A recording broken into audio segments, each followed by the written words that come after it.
Alright. Though the Hermit and the Four of Cups is what's kind of coming back to mind. I don't know if someone just doesn't see the offer of there's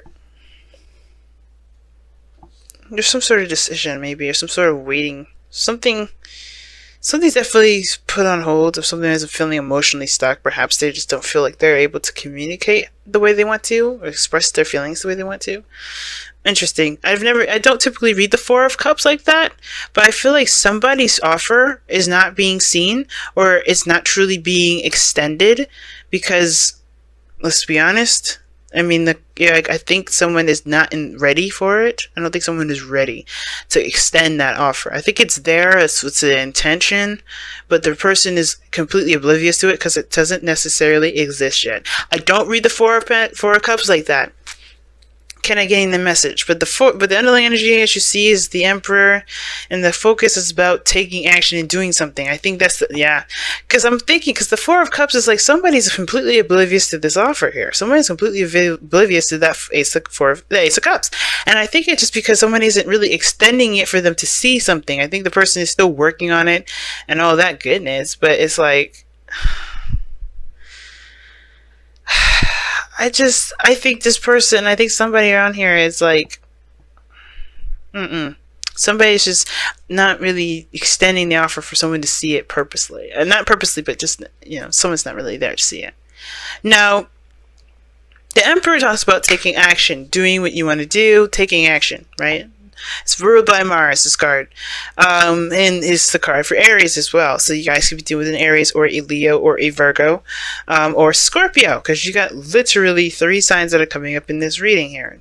It can be in any order, but I feel like it's definitely having to do with an offer of love. As you've seen, I lifted up the card. You saw the Knight of Cups. The Eight of Cups is showing itself some sort of dissatisfaction, finding what truly makes you happy. But the Emperor is all about business. Let's make this happen.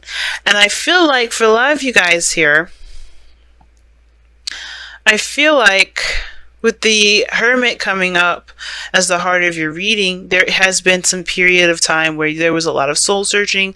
There was a lot of, kind of figuring things out on your own, doing some preparation for something. Like that's what I was seeing earlier. The Eight of Pentacles, Three of Pentacles. Somebody was working hard for the future, for planning for the future.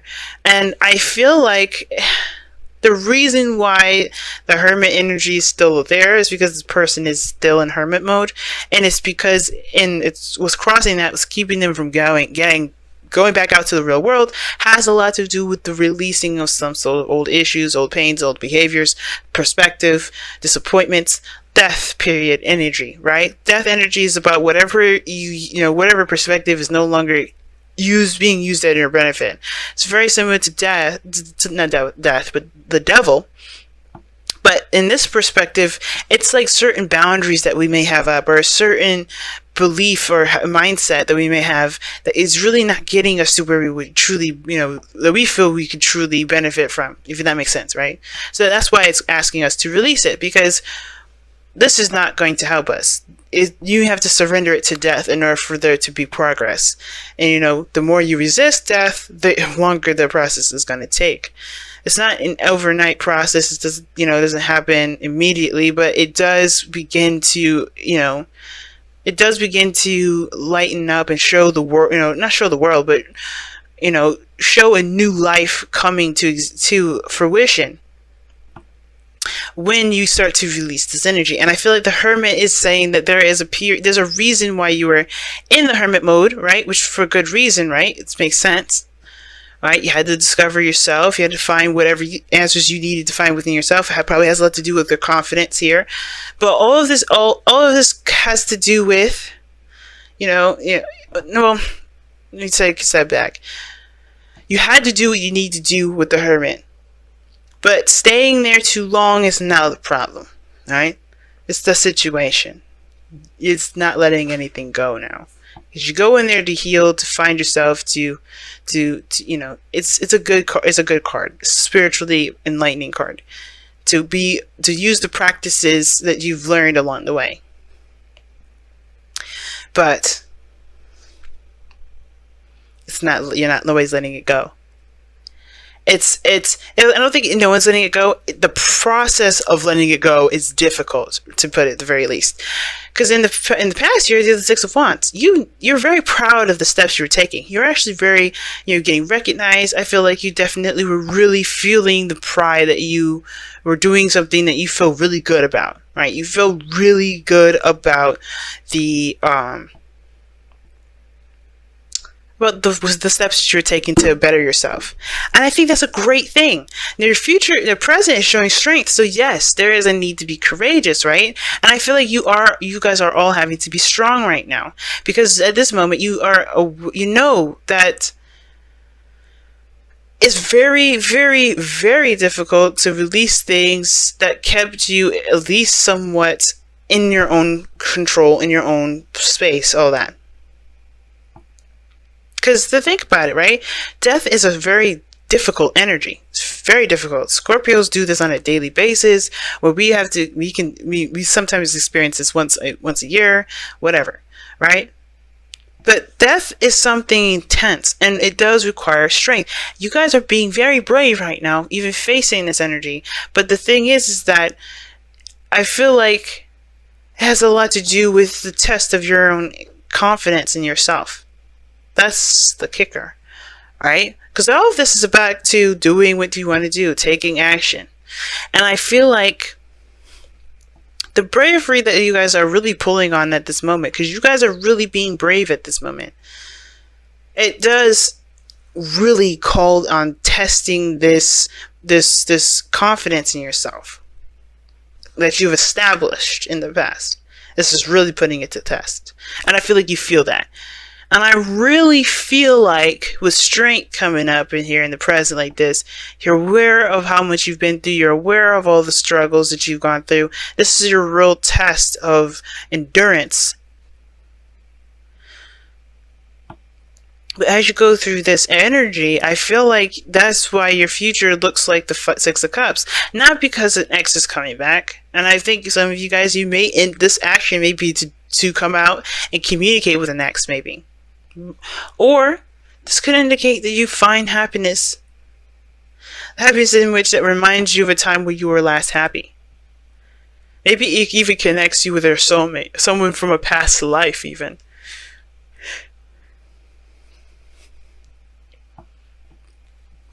Now, your goal and ambition is the King of Pentacles, and I feel like you guys really want to feel more confident and feel completely stable, like really stable. And I feel like you want to master that King of Pentacles energy, which is about, knowing that no matter what is around you, your sense of self-worth is more powerful than anything can buy. And I think that's the whole thing. And how to get there is by going the distance, right? By having that patience that's necessary for you to be able to grow, to be able to prosper. The King of Pentacles is very patient. Is very patient. And I think that that's the thing. You have to have patience with yourself and the process. And I think you guys are. I really do. And as long as you have that patience and that stamina and that endurance to keep pushing forward, I don't think you'll be let down. Right? Because I think it's just all in the matter of taking your time and doing what you need to do for yourself. And that does take time. Death is not a fast energy whatsoever. Now, it's very interesting for Sag, they got the Five of Swords as well. Right? And that's a really scary energy, usually because it can indicate someone having to take a road in the direction in which they don't necessarily know if it's 100% for them, right? If you get what I'm saying. Like, they don't know if this is exactly the ideal approach to solving a situation, to solving a problem, or to doing what they want to do, or getting what they want out of a situation. So this is self-doubt.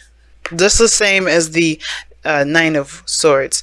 Well, Nine of Swords is more self-doubt than the Five of Swords, but this is doubting a situation, if a situation is worth the sort of practice that is being asked of the Five of Swords, which is sacrifice. And you have to do that with death anyway. You have to release a certain perspective, release it, let it go, and that releasing and letting it go, that is what causes doubt, which makes you feel like, which really is pulling on your strengths strengths, right? You have to really be brave with this, because what it's asking you to do is leave something behind that's caused you to go in your hermit mode in the first place. That's a really big step, right? It's really scary, because you don't really know what life will be like without those kinds of, stipulations of boundaries. But that's why new life is coming. That's why new life is the pinnacle of this death energy, because you get to create something all from scratch.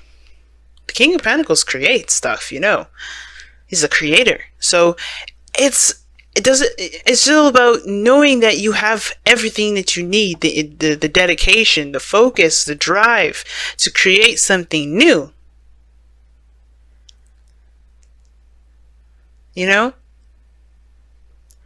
That is the reinforcement to even help you push forward, to create new boundaries, to not feel like you have to hold on to the old stuff so you can still do what you feel like you could do, because it's not the way anymore. Now you're for you. It doesn't resonate with who you are. So the Five of Swords with the death, with strength energy here and death, it's a hard one. It's definitely, I feel like you have to be the person to decide whether it's worth sacrificing this sort of perspective so you can start a new life and begin to stretch your new wings out. Because you've been curing yourself out to be this beautiful butterfly, but you haven't allowed yourself to break out of the cocoon. You've been trying to keep the cocoon up. You got to break out of the cocoon.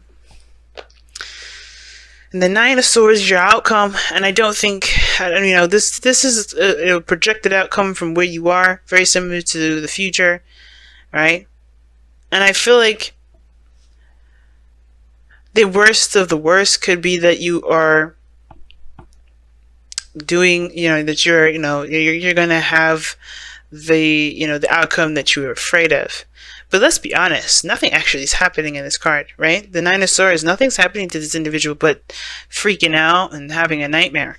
Nothing is actually happening to him at this moment. No one is doing anything to him. But his mind is what's giving him the worst trouble. His mind is his enemy. And I feel like being the master of your own mind is so important at this point, and understanding that situations have every reason to go left field and they have every reason to go right field. They have every opportunity to do those things. It's about taking your time, being optimistic about it. And that's the hard part, being optimistic.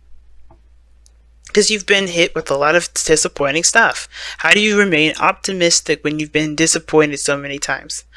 And it's because you have faith in yourself. That's how. That's why this card to me is the Nine of Swords. How I read it is, it's worry, it's fear, it's stress, it's anxiety, it's insomnia, but it's also self-doubt. Because if you're worried about a certain outcome approaching, then you're also worried about it not being able to handle it when it comes, because you're thinking about what it could be like living in that situation now when it hasn't even happened. And I see the future for you, how you're projecting it. It's like, yes, an opportunity for something new. And that could be stressful, right? Because you may be stressing out about this again, right? Courage, strength, confidence. You could be stressed out about that. Maybe it's about an ex and where those old feelings that came up before, right? Could be that. But the only thing that matters is just getting there first. Because right now you got a whole battle right here. That's the part that matters the most. Let's go ahead and pull your romance angels cards for today, okay? For this week, rather.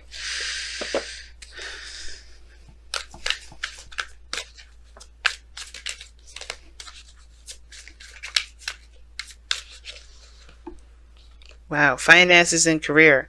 Financial issues are a factor in your love life right now. I was fucking on point when I was saying, y'all, money don't matter. And I think you know that. I feel like that's what you watch these readings to be like, yeah, I know this sometimes.